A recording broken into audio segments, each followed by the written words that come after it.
Hi friends, this is Lori. I'm here to show you how to make bone broth.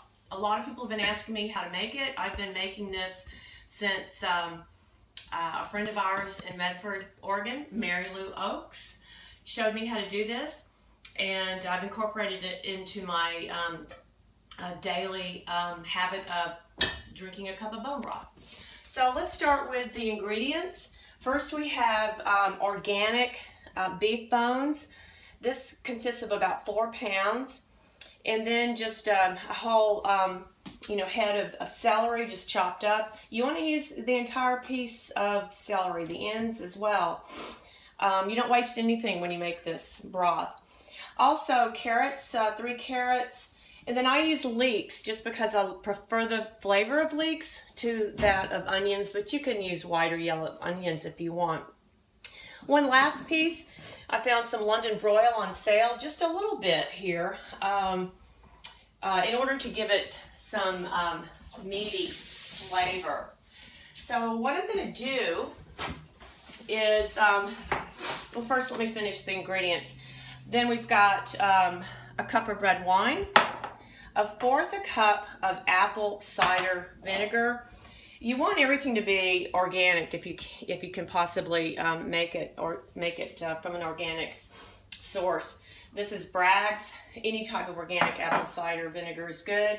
Salt, pepper, fresh rosemary, and any type of additional seasoning. I have an organic no salt seasoning with lots of different spices from Costco. And then about 12 cups of filtered water. Okay, this is all you need. So once you've got everything cut up and ready to go, you simply put it into a 7-quart slow cooker. So I'm just laying these bones down, and check this out. See this area right here? This is bone marrow. After this cooks on low for 48 hours, there'll be a hole in this bone, and all of the marrow will have cooked out and be incorporated into this wonderful, great tasting, healthy broth. So I arrange the bones in here, like so, and then essentially you will be covering all the bones with water. Then I place, I'll place the meat in here, just throw it in. I'll put all the leeks in here, and then the celery, carrots.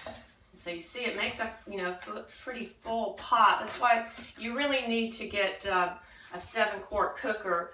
If you're going to be doing this, cooking it on low for 48 hours, you want to have enough of a broth. And this is going to make about 6 pints of broth. I pour the apple cider vinegar in there, the red wine. Okay. I put some salt in there. You can always, this is never enough salt, you can always salt the broth when you're about to drink it. Just a few seasonings. Then we've got just a little bit of this as well. Okay. Let's put the rosemary on top, like so.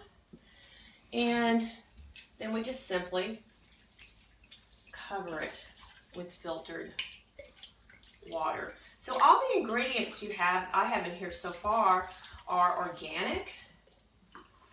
And we've got the spring water we're using. Okay. All right.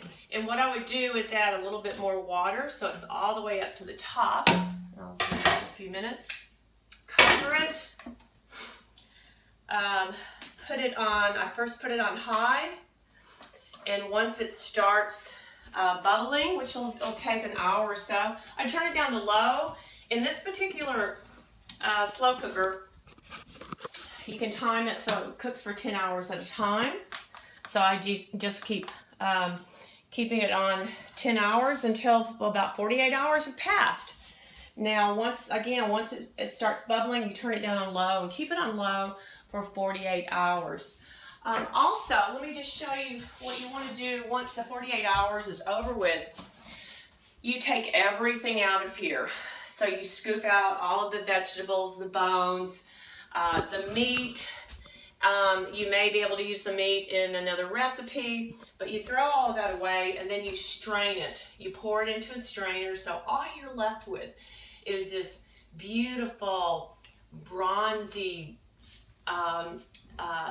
elixir, I call it, that you then can pour into these mason jars. Pour them into these mason jars. You'll get about 6 of these from this recipe. And this is good to keep in your refrigerator for up to 5 days. If you're not going to consume it within 5 days, then you can go ahead and freeze it. So what I've done is I make a batch ahead of time because I don't want to run out of this stuff. It's so good. It's so healthy for you. You can always Google health benefits of bone broth. So I won't go into the details of that. But I have, you know, a whole nother set of 6 of these that I keep in the freezer, which I'll now start thawing out because I just used my last jar this morning. So bon appetit. Here's to your good health, and see you next time.